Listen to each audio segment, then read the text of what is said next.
Hi, we're sisters, Amy and Nancy Harrington, founders of the Passionistas Project, an inclusive sisterhood where women find support, purpose, and empowerment.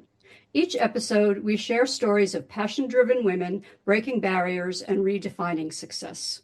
Today, we're talking with Wendy Sterling, an intuitive business coach and healer who helps high-achieving women break free from fear, rewrite their money stories, and create soul-aligned success. So we are thrilled to have you here. We're so excited to talk to you today, Wendy. And we want to know first out of the bat, what are you most passionate about? Oh, well, it's wonderful to see you both again. And I'm so honored to be here with you both and to share my wisdom. So, what am I passionate about? That is a great question. And honestly, it's hard to narrow it down. So, I'm going to do my best. But really, what truly I am the most passionate about is when I get to watch women step into all of who they are and to watch them soar when they do so. Because what I have experienced myself and with the, thousands of women that I've had the privilege of being able to work with is when that happens, it is almost like this beautiful music starts playing and you just see just the beauty and what it is that you're able to create in this moment. And honestly, that is what fuels me and keeps me wanting to do this work and why I get up every single day. Well, that's beautiful. And this is what makes us kindred spirits, I think. Yes. So how do you do that? How do you help women? Oh, how much time do we have? No, I'm just kidding. Take all the So, time you want. so I will tell you, I am psychic, I am highly intuitive, and so one of the gifts that I bring when I work with clients is I have this ability when I start engaging in a conversation with someone, I literally can see this roadmap and this blueprint that tells me where it is that they are and where it is that they want to get to. And in that vision that I see, the words that I'm hearing, what I'm able to really help my clients to do is it's almost like I coach them into seeing the vision for themselves and then helping them to see how it is that they can break down from where they are to where they want to be, breaking it down into these baby steps of where it is that, or how it is that they're going to get there faster. So I love playing with time and speed because as humans, I mean, we've created this whole thing called a clock and a calendar, and the universe functions on a very different timeline, and uses time very differently. And so the way in which I support my clients is teaching them to understand that the time that the universe supports us in creating what it is that we want is going to look different than the human clock and time that we're, kind of pushing and staying in like that doing energy of like pushing forward and trying to get something accomplished. And so part of that process is also teaching my clients the surrender and what I call the power in the pause, which is also, as you guys know, because you were guests on my show, it's called, my podcast is called The Power in the Pause. And it's really teaching my clients to understand that when you stop and you breathe and you gift yourself with that pause, what ends up happening in that time is the acceleration happens because you're getting back in touch, you're pausing, you're recalibrating your energy to align with what is in your highest and best. And so many of us believe in that or have bought into that hustle culture. And it actually slows you down. Like that's the sort of the illusion of what it is that we do as entrepreneurs is we think that if we check stuff off of our list and we're getting stuff done and look like I used to use my to-do list as the check marks were like an award I was giving myself.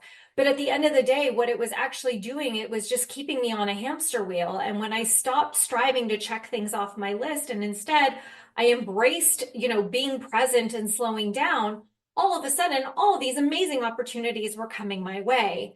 And so it takes practice, right? It's like going to the gym, building a new muscle that you have to work on, but you would never go to the gym and start weight training without a trainer, right? So that's sort of how I try to support my clients in learning how to slow down so that they too can embrace the acceleration that happens in the pause. So let's take a step back. Tell us a little bit about when you knew you had these gifts. What was your childhood like, and were you into this kind of stuff as a kid? Yeah, so great question. Thank you for asking. So it's interesting because now looking back, I now can see it all having played out, and it didn't really hit me until I went through my divorce about 8.5 years ago that I had all of these abilities. So when I was a little girl, I was highly intuitive. And I know that because what I was told were imaginary friends were actually my angel guides. And I'll share a brief story around how it is that, like, there was one pivotal moment when I was working with one of my energy healing mentors where she confirmed to me that, yes, I am indeed connected to the other side, that I am highly psychic, and that I have had encounters with my angel guides. So she and I had a session together, and she literally spoke to me the exact memory that I had as a little girl that nobody other than my mother, who is now deceased, she is the only other person that knew about this story. And it was when I went to an all-girls private school in San Francisco. And when I was about 7 years old, I remember during recess that I had sat on the bench and there happened to be a man sitting on the bench. Again, I went to an all-girls school. So when I came home to tell my mother the story, she she was like beside herself, right? Like, who is this man and why is he talking to my little girl? Right? And yes, we had male teachers at our school, but when I described him, it wasn't any of the male, like it wasn't the principal, it wasn't any of the male teachers at the school. And so my mother looked at me and she said, Wendy, it's let's just not share this. Like, this is an imaginary friend. It's great that you have an imagination, but like this didn't happen. And I remember thinking to myself, but it did. Like, I was so confused why my mom didn't believe me. Now, when I was with my energy healer and my mentor, and she was training me, she literally said to me the exact experience that I had on this bench at my school, at my elementary school. And she went a step further, and I never told anyone his name because he told me his name. And she told me I'm getting like full body chills, by the way. And she told me his name. And I started crying. And she was like, "Are you okay?" And I was like, "I have never told anyone this story. I have never told anyone this man's name." And I was like, "Thank you. Thank you for just reflecting back to me that this was not me being crazy." Now, understand that I also grew up, I am the granddaughter of Holocaust survivors on two sides of my family. So my whole family just wanted to fit in. We didn't want to be known as immigrants. We didn't want people to know, that we weren't from this country. And so my mom, there was that fear that was passed down, right? So my mom, looking back, I mean, my mother and she was my best friend and we were so close. And I can understand how at that time it was, I mean, someone would have sent me off to the loony bin if I, if this had gotten out, right? Especially if my grandmother found out, like, oh my God, all hell would have broken loose, right? So it was something that I knew was real. And I had started to kind of tap into this. And I'm gonna, that's kind of fast forwarding to, let's say present day. Maybe this was about 5 years ago that I had this experience with my energy healing mentor. But it was really when I found out and, listened to the punch that I got in my gut the night that I discovered that my ex-husband was having an affair. And it was that night where it was like the voices started coming back. And it was that night where I really started to understand that there was this part of me that I had shut down for, nearly 3 decades of my life.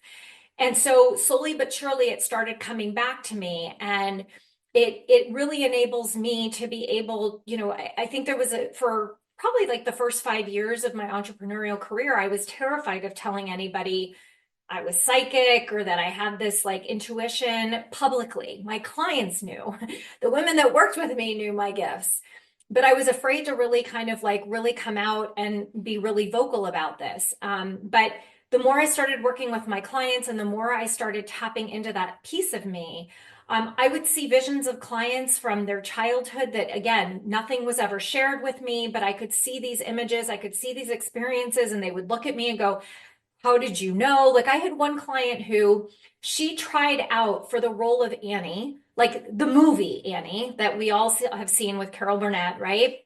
And she had tried out for that. I had no idea. But like when she and I were doing some work together, all of a sudden I saw her at this age standing on a stage singing The Sun Will Come Out Tomorrow, right? Tomorrow is the song, Tomorrow. And I saw her singing the song. And she just was like, how the hell did you know? She's like, literally, very few people know that I tried out for this role. So over time, like I've started to get more comfortable with that part of myself. And so it's a big piece of how it is that I'm able to work with and support my clients. It's not something that it's like I'm talking to you guys and I'm getting downloads right now. Like that's not what happens. That's not my experience, but it's really when I'm engaging in that space with my clients, the same way that my spirit guides, I was available for them to come to me. And when I make myself available, that's when it comes through. And it's the same thing when I work with my clients. Chills to toe. About 15 Right? Full times body, doing all that. Yeah, right? head to toe, like cold chills. Yeah, I mean, we believe in it 100% and have experienced stuff, not to that level, but totally get it. And think it's beautiful that you have tapped into it to help other people. And really respect that. So how does your work um use that and your other skills? Like when someone comes to you, what is the process like? Yeah. So, the way that I work with clients now, I mean, my process with my private clients obviously is very different from the women that I have in my mastermind, which is my group program. And so when I'm working with somebody privately, obviously there's a lot more, intimate conversations and time that we get to have and time that we get to spend.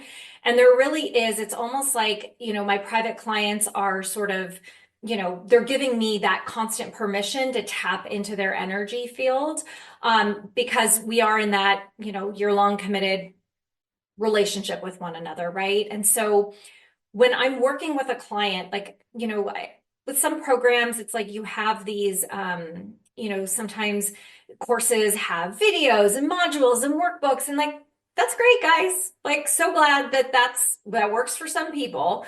But for me and the work that I do, I tap into the energy of my clients like an hour before I'm meeting up with them because it's important for me that I'm tapping in to what I'm feeling is the energy that is happening with them specifically. Now, the same happens when I work with the women who are in my Unapologetic Woman Mastermind. So I have an amazing group of incredibly talented women who we meet on a weekly basis. And even though we meet on Zoom once a week, we're also in a community container together where everyone is engaged and sharing, and we've got, conversations happening, and they have homework that they're working on throughout the week, or I put in a challenge.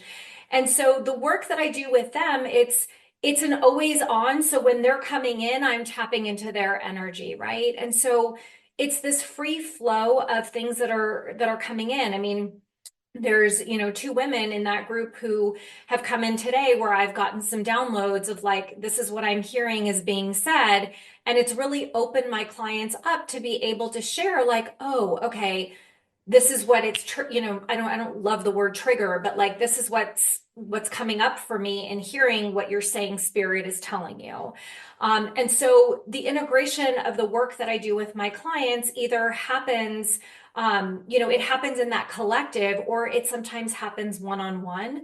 I also I use different Oracle and tarot card decks that I'll pull out. So, we had one call with our mastermind group where I heard and felt that everyone needed a spirit animal. So I pulled my spirit animal deck out and I pulled cards for everybody. And I go beyond the reading of like what the book says the card means, where I'm tapping into their energy in real time to sort of help translate what it is that the card is saying specifically to them. But interestingly, I will ask them first, right? Because I want to find out from them like what it is that they're hearing, because I'm trying to teach them how to tap in for themselves, right? And so then I'll come on top of them to be able to like help them fine tune the message so that they can better connect the dots.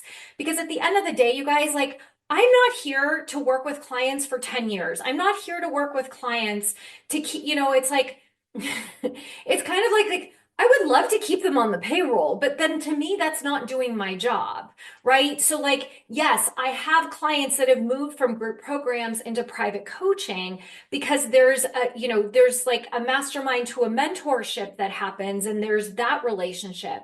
But I'm really not doing my job if I'm not teaching them how to tap in for themselves. Now, I've paid mentors as well. I have two coaches. I work with coaches because I want to invest in myself and I want to keep investing in honing in my skill set.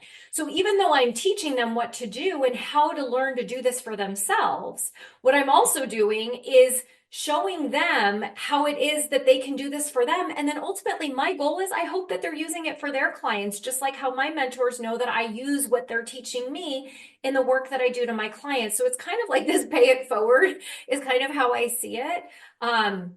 And so it just honestly, it depends. I just tap into the energy. I've done group energy work before where, I've tapped into what's going on. I do downloads, with them or kind of talk into the energy that I'm feeling is happening in the room. I guide them in visualizations. It's all guided by what the energy is telling me is needed in that moment. So I'm kind of that conduit. That's fantastic. It's so cool. I'm I love fascinated it. by it. Yeah. Yeah. It's cool. I mean, we've had people tell us things that there's no way they would know it, so So cool. it's so cool. Um, and did you personally, like, when you, as an adult, when this came back into your, world, you were finally kind of were acknowledging it. Did you had that one woman that told you about the guy's name, but did you start to work with people to hone your skills more? Or was it just kind of an intuitive, natural thing that were able to Yeah. do it? No, I mean, I did. I studied with my energy healing mentor for probably about 2 years, and I've evolved into more spiritual mentors that guide me and support me in tapping into that space with me. That's one of my two coaches. I mean, a lot of her role for me is to help me hone back in on sort of, that psychic and intuitive ability that I have. Because here's the thing, right? We're so good at this for other people, but when it comes to ourselves, we're like, that's where we need the accountability, right? And so as I'm doing like, and I say this to my clients too, like you really only need to be like 1 to 2 steps ahead of your ideal clients in order for you to really support and help them to guide them on their journey. And so, I mean, my mentor that I choose to work with, I mean, it is a hefty investment and it is worth every penny because she's supporting me in tapping in, but also confirming the messages that are coming in for me, right? So it's sort of like this, like we're kind of, in this dance together, I guess you could kind of call it, is kind of how I'm seeing it, is that's kind of how I feel, but she's leading, right? Like she's leading the dance and I'm in it with her. And that's very much kind of how I feel like my role is with my clients. And I believe that it is a muscle that we all have the ability to use and to tap into. And it is a muscle that does require practice, right? Because it requires practice because there's, not to go too off the radar, but like there's almost like, you hear so many times that, you hit that next glass ceiling, right? And then it's like you got to break through that and you got to break through that.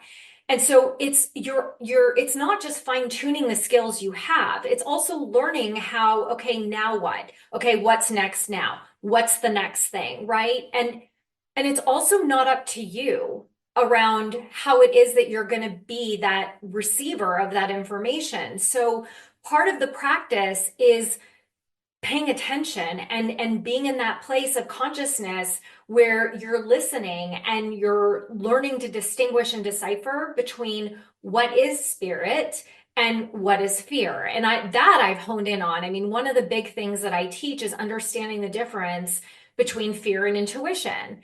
And the way that I do that is by teaching my clients about the sensation in their body, because it's very different.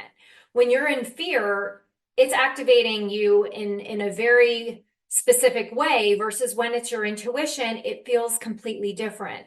So a lot of the work that my mentor has taught me, and it's different than what happens for her, but she knows that for me it's different. It's like a sensation. I feel things in my body. And so I know when messages are coming in, to know the difference between like what is in my or my client's highest and best versus what is the voice of fear or my ego, or sometimes it could be dark energy that's messing with me. And so that practice in and of itself is what I work on. I mean, I work on it every day. I tap in every day.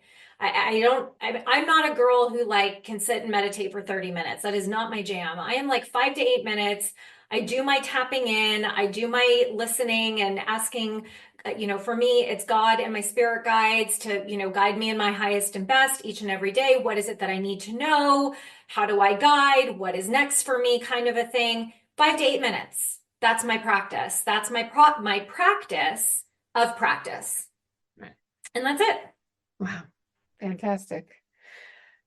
When you started your career, you started on a very different path, right? Oh, yes. Did you study political science in? I did. You did your digging, Amy. I'm impressed. We like to do our research here. You did. So what instigated that original interest and what brought you off of that path? You really looked me up on LinkedIn. I'm impressed. So, no one has ever asked me this question in like the 10 years I've been like an entrepreneur. No one has. So thank you for asking me this question. So yeah, I was a political science major, graduated from UCLA. It's funny because I wanted to go into marketing. Like I've always been really business savvy, and I get that from my grandmother, because she built a really beautiful family business for our family when they immigrated here. And the problem was UCLA doesn't have like a marketing major, and they still don't, like 30 years later, which drives me crazy. But nonetheless, they didn't have a major that was really where I wanted to go, which was like business and marketing. It had to be like accounting, and that is not my jam, even though I tried it.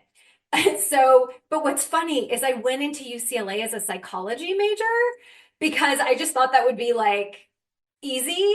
Never did I realize that like now I wish I actually graduated with a psychology degree, because I like love, all that stuff now. But nonetheless, I chose political science because I was fascinated by the law.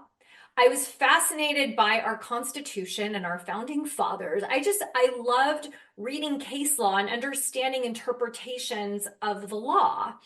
And I never wanted to be an attorney. I never wanted to go to law school. That was my ex-husband. That was his path, and more power to him.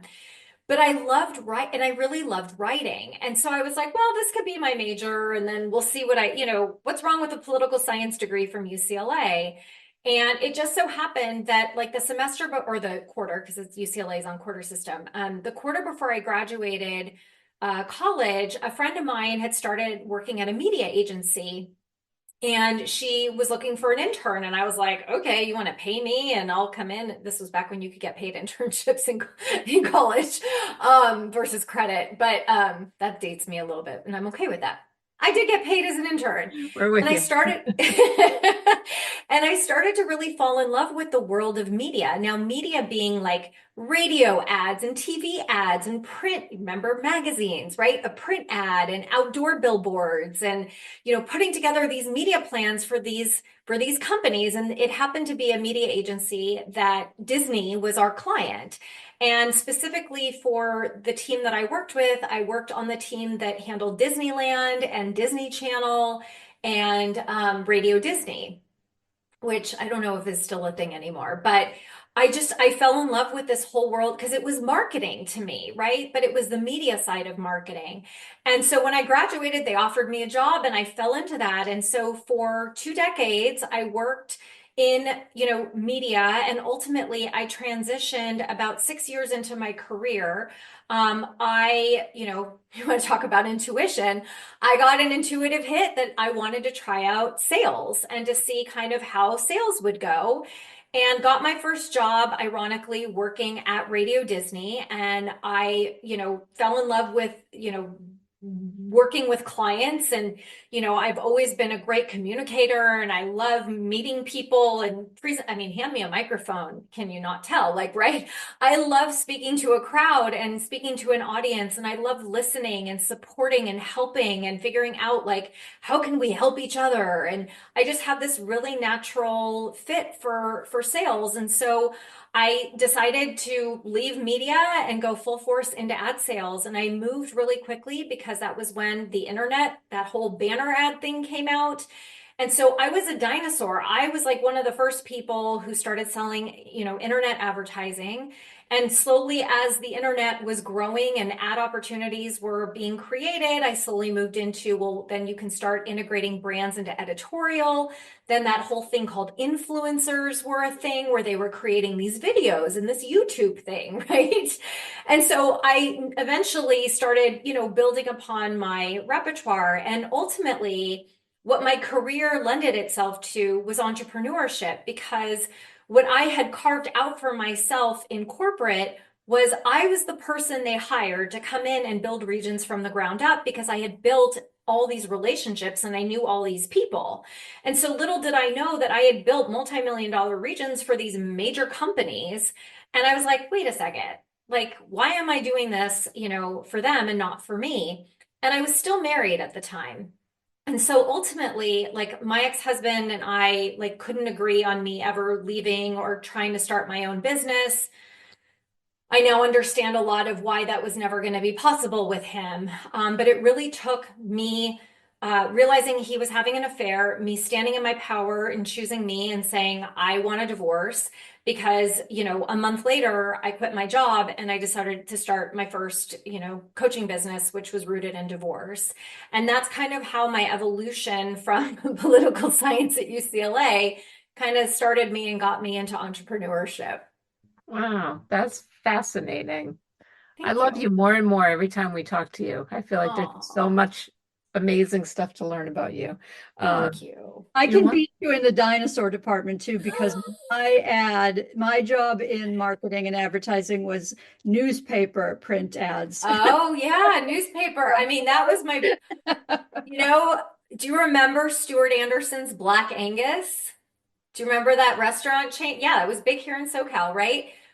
Print was like our primary vehicle. Remember direct mail? Oh Oh yeah. yeah, we were in those direct mailers. Yeah, CP, it's like crazy. I'm so glad you guys get me. And then you used to actually cut and paste actual. Yes. Yeah. Oh yeah, I started my career as a graphic designer with galleys that, I used to design a magazine, so like I'd actually people don't even understand, like, so you took actual like individual letters and pasted them onto a piece of paper. Yes, yes, I did. Yeah, we grew up with a father in advertising who our house always smelled like that spray on glue stuff. Yeah. Greymount. Yeah. No, I Toxic. remember that stuff. Like, Hmm. oh my God. Yeah, you guys are bringing me back in a good way, but at least I'm in good company, right? Definitely. So funny. So funny. So let's talk about more what you do now. We've read about some of the techniques you use, and I'd love to hear more about them, including sound healing and theta healing, I think it is. So what are those? Explain those to us and how those work. Yeah, so the energy healing modality that I am certified in as an advanced theta healer, is theta healing. And so theta healing was founded by Viana Stibble, and essentially it is, you go into that theta brainwave state. There's a meditation that guides you into that place. And it's that state, anyone can do this, by the way, but it's that state that you get into right before you fall asleep. And so there's a visualization that I go into when I work with my clients where I get myself into that space. And in that space is where I connect in with, we call it creator. So that is God, whatever entity other people identify with. But for our sake, it is creator of all that is. That is how that's what we call it. So you go into that state to be able to connect with creator. And prior to that, I'm working with a client to do, a lot of curiosity with questions and digging and trying to really get to the root of what are some of the beliefs that you are holding on to that are no longer serving you. And so I work with creator to support my clients in shifting those beliefs, in shifting feelings or downloading different feelings or whatever it is that, we're working on. And I mean, there's a million different ways that I can tap in and work with clients with creator, but essentially I am telling creator what it is that I want creator to do based on what the client has given me their okay and their sign off on what it is that they're agreeing to have the energy shift in them about. And then I command creator to execute, and I witness what it is that I'm seeing, feeling, hearing, whatever it is. When I started my first business, a lot of the theta healing work I did was around energetic divorce and disconnecting cords of my clients that they had with their former spouses.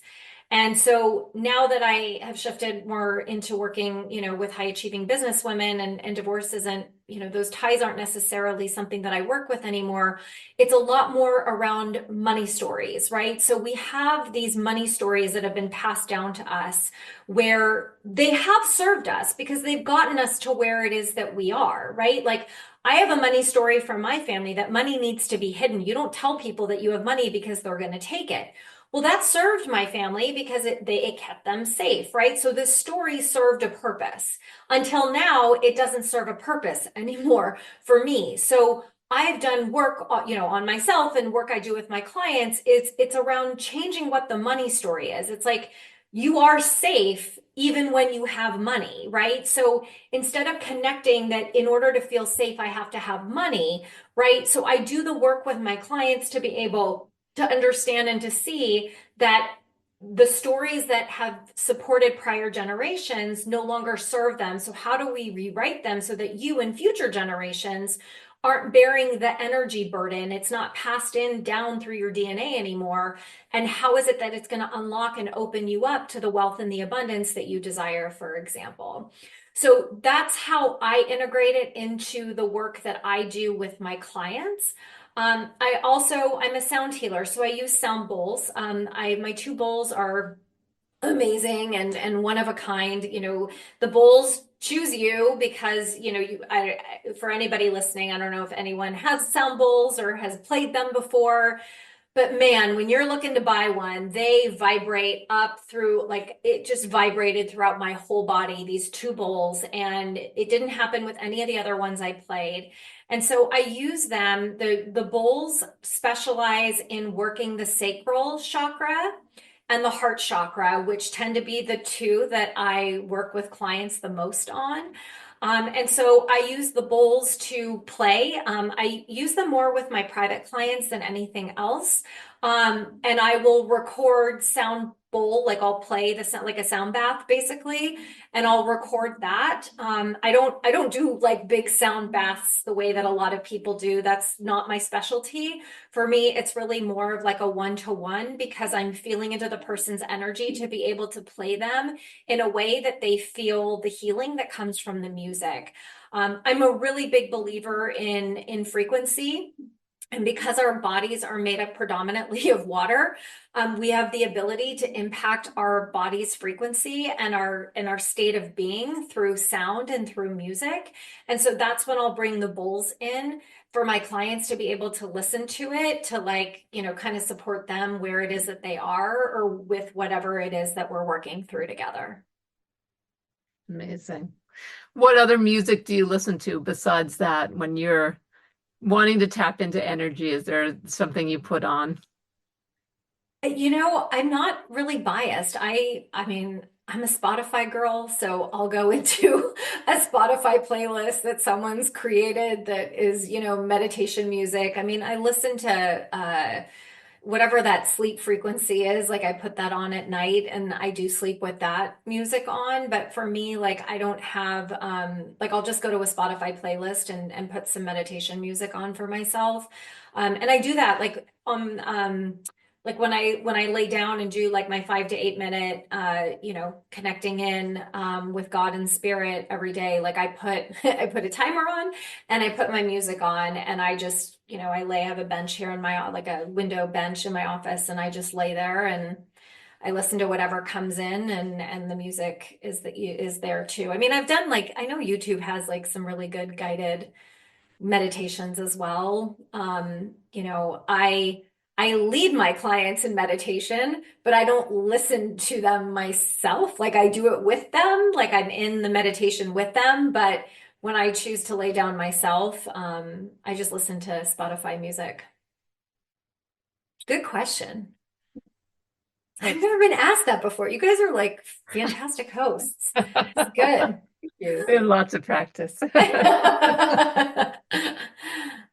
So for someone who's just starting out and feeling really overwhelmed with the idea of building a soul-aligned business, what advice would you give to them? Breathe. Truly, I mean, really, I would say breathe only because, and this is what I would tell myself so long ago too. When you're trying, like when you're in that energy of like trying and like, why isn't it coming to me? And like your energy is like, it's not open to receive what's coming through. What I would honestly say to somebody is, really ask yourself, like, what is it that you love about what you've done in the past? Or what is it about, work that you've ever done or interactions with people that like really excites you, right? Like, if you had asked me if I would be an entrepreneur, like, I would have thought you were crazy, right? I was like, I was a corporate girl. I was moving up the ladder. I wanted my VPs, my SVP title, like whatever. And finally got over that. But when I really look at the end of the day, what I'm really, really good at, I'm really good at, it's so funny. One of my former colleagues reflected this back to me when I had just left corporate and I was starting my coaching business. And she's like, Wendy, you've always been good at this. And I was like, yeah, I have. Like, that's why I'm doing this. But I've always been really good at hearing what other people say and being able to reflect back to them what it is that I'm hearing that they can't figure out for themselves or they're just not paying attention to. And so that is something, I just got chills again. So when I really thought about, like, I don't know what my business is, like when I left corporate, or when I was thinking about leaving corporate and becoming a coach, I thought I was going to go back and like coach sales executives, like senior management, and like put them in their place. I was like, you cannot rule by fear. People live with anxiety every day because of you. You judge people by numbers. This isn't okay. And I was like, I'm going to go back and I'm going to, right? Like I was on my high horse and like, and the energy was so wrong. And when I stopped trying to force myself to fit into, well, I worked in sales, so I should do something in sales and I should stay in sales. And it was like, no, actually, I need to be a divorce coach because I need to help women who don't know that they get to dream about a future because all they're doing is spending their time in therapy thinking about all the ways that they were messed up as a kid. And so I was like, no, this is really what I need to help people with. And there's a different energy. So really pay attention to your body when you're thinking about what it is that lights you up, that gets you excited, that brings passion, that like, that excites you instead of, energy that's like, well, I should probably do that because I've got so many years of experience. It's going to pay the bill, but like, it's just so low, right? It's just like not the vibration that you want, right? And so just really pay attention to your body around what it is that you're thinking about, and also be open to receive something that is probably like out of left field, but you're like, wait, what's that about? And there's a curiosity behind it because that's the direction that you're supposed to go. That's your intuition talking to you. And so just give yourself that space to breathe, to pause, to listen, and to really just get curious with yourself and your body around what it is that you're thinking about, or what's exciting to you instead of what you're good at. Because what you're good at doesn't I'm really good at selling media. I'm really good at selling beauty brands, influencer marketing packages. Did it light me up? No, I hated it. I was miserable, right? But for me to do what I do now, I mean, it's like I could do it in my sleep because it's like, I love talking to people about enrolling them in the vision of, what it is that they want. Like, and it will pay the bills as long as you stay in that energy and you believe in yourself that it's possible for you. The other energy is not, it's not a long-term strategy. Yeah. It's funny, the last week we've been saying, I receive it, I receive it, I receive it. It's true. Thing. Yeah, totally. It's And saying it out loud, even like there's power in using our voice. It's one of the things I work on with my mastermind clients quite a bit is I will say to them a lot, like say it out loud. Like you can put yourself on mute on Zoom, but like speak it out loud. Because when you say it, it is a different frequency, it has a different resonance versus when you're talking in your head. Like there's no power in that to me. So anytime I get a message, I'll say it out loud. And I'll be like, oh, it's like trying on a new outfit, trying on a new pair of shoes. It's like, oh, that felt really good. Or you're like, that doesn't land. Like that was fear. That was my ego trying to look good in that moment, right? So there's the sound piece is super, super important. I Yeah. also love for the people who cannot see this podcast but are only listening to it, although there is a video version you can go check out. That light just washed across your face while you were talking about that. I don't know if you noticed that. I did. Yeah, I was like, okay, well, there we go. Things you can't ignore. Exactly. So in a time like this where I think a lot of us are just feeling very intense energy, stress from a lot of different places, especially here in LA where we had the fires and everything. Um, do you have any advice for people that are having a hard time kind of breaking through the noise to really focus in on what is important to them personally?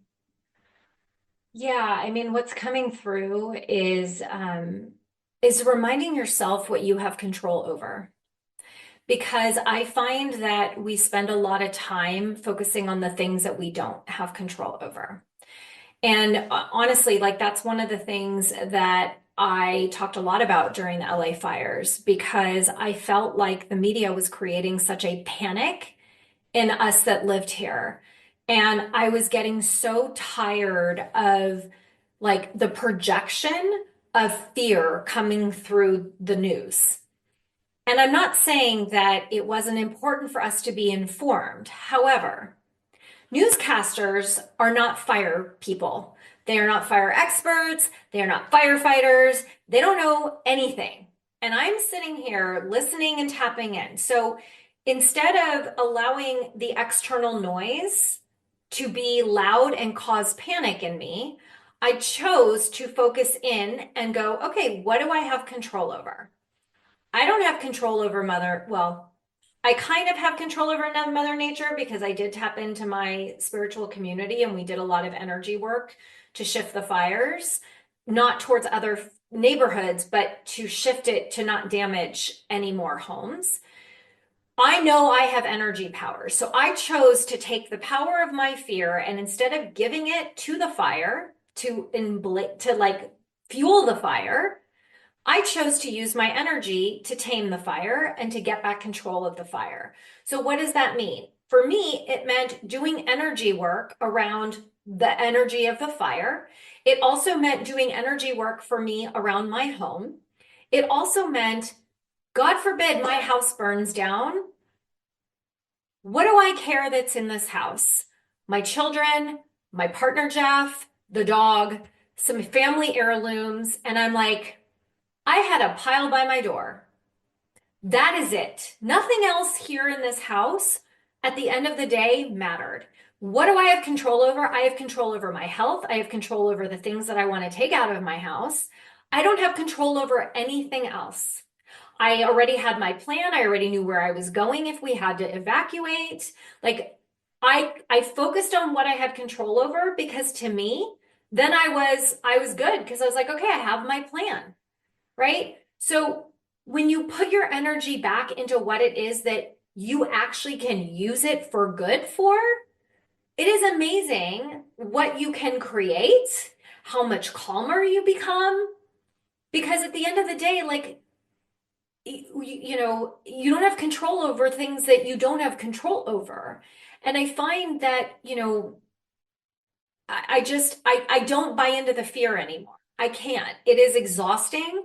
It is a waste of my energy because I know how to best use my own. So if you guys can just take a breath and just really focus around and think about what is it that I have control over in this moment and stop worrying about everything else that you don't have control over, right? Whether that is, politics, Mother Nature, your ex-spouse, your mother, your father, your sister, like your brother, your kids, like whatever it is. Because when you realize what you actually do have control over, man, are you a lot calmer. I do that. I like teach my kids this, right? They're like freaking out. I've got one son in college and he's like freaking out about his grade. I was like, dude, it's going to be what it's going to be. Did you do your best? Did you try your hardest? Yes. Okay, well, let it go. Just you do better on the next one. Like, what do you have control over? How you perform on the next test. Stop focusing on the one that you just took, right? So like, it's just, again, it's a practice. It takes a little bit of time and man, you're gonna live a lot calmer life if you focus on what you have control over, my friends. Absolutely. Absolutely love that.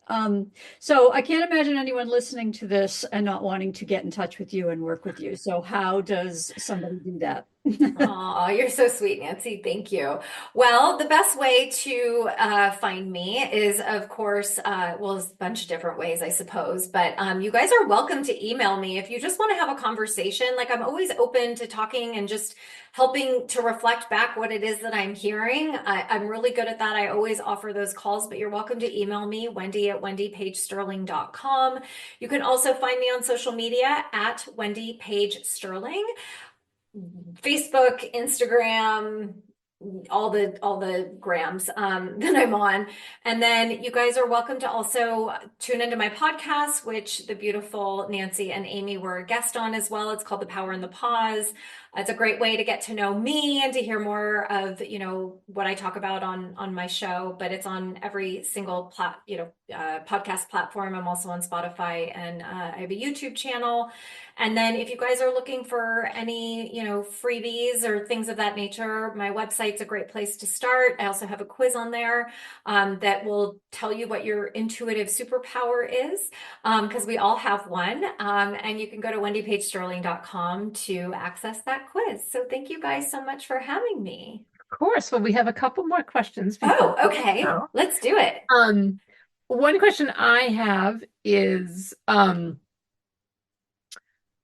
what do you do when you need to find the power in the pause? So when I need to find the power in the pause, as long as it's not raining outside, because I'm spoiled, my friends, and I live in Southern California like you both do. So the fastest way for me to find my power in the pause is to ground in my backyard in the grass. Putting my feet in the grass is the fastest way for me. Now, what I have since done is I actually bought a grounding mat, which has been a game changer for me. So that is another way that it just centers me in like the fastest way possible. But I prefer to be outside in the grass, in the fresh air, and I just give myself 5 minutes to really tap into it's more of like that's how I clear myself of any external to then be able to, as I said, like I do my 5 to 8 minute meditation here in my office, but I'll do that first. I'll fresh air, being outside and grounding, and then coming in and taking that meditation time is crucial to every single day. That's excellent. Excellent. So, one last two-part question, which is Yes. what is your dream for yourself and what is your dream for women? Ooh. Okay. Ooh, okay, they just came in. Okay, so my dream for me is to create a legacy and a movement. So they're kind of connected, if that's okay, if I can answer them connected. So my dream for me and my dream for women is it's combined. It's to create a legacy where I am creating a movement of women learning how to lean in and trust themselves unapologetically so that they start living life for themselves instead of what other people expect them or expect of them or expect them to do or to be. Um, I want my kids, like really, I want my kids and my grandkids and my great grandkids down the line to look back and see how it is that I made a difference for women, specifically high achieving women who are seeking to create legacies for themselves as entrepreneurs. And to me, like that I'm like, I like, you can take me when I'm meant to go. And as long as I've done that, like I'm good to go. But at the end of the day, it's honestly, it is this movement around teaching women how to trust themselves unapologetically. Stop saying I'm sorry.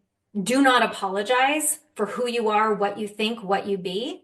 How many of us walk around and we're like, oh, I'm so sorry. Or like, I'm sorry, I can't go to this. Why are you sorry? Stop apologizing. It is okay to say, oh, if you did something intentionally, yes, please apologize. But don't apologize. 90% of when you say I'm sorry, you don't need to say that you are sorry. So if I can teach women that, it's like winning, hashtag winning. Thanks for listening to the Passionistas Project. Since we're not only business partners, but best friends and real life sisters, we know how unique and truly special our situation is. We know so many solopreneurs, activists, women seeking their purpose, and more who are out there doing it all on their own. They often tell us they wish they had what we have. So we've created a space for them and you to join our sisterhood, where trust, acceptance, and support are the cornerstones of our community. By joining, you become part of our family. We'll give you all of our sis tips on building meaningful relationships through the power of sisterhood and all the tools you need to thrive in 3 key areas: business growth, personal development, and social impact. You'll learn from our panel of Power Passionistas who are experts on topics like transformational leadership, letting go of perfectionism, the power of community, and so much more. You can connect with like-minded women and gender non-conforming, non-binary people who share your values and goals in chat spaces, at online Passionistas pajama parties, and virtual and in-person meetups. And you can register for our exclusive series of online courses designed to help you tap into your intuition, find your purpose, bring your mission to fruition, and integrate diversity, equity, inclusion in every aspect of your plan. Be sure to visit thepassionistasproject.com to sign up for our free membership to join our worldwide sisterhood of passion-driven women who come to get support, find their purpose, and feel empowered to transform their lives and change the world. We'll be back next week with another Passionista who's defining success on her own terms and breaking down the barriers for herself and women everywhere. Until then, stay passionate.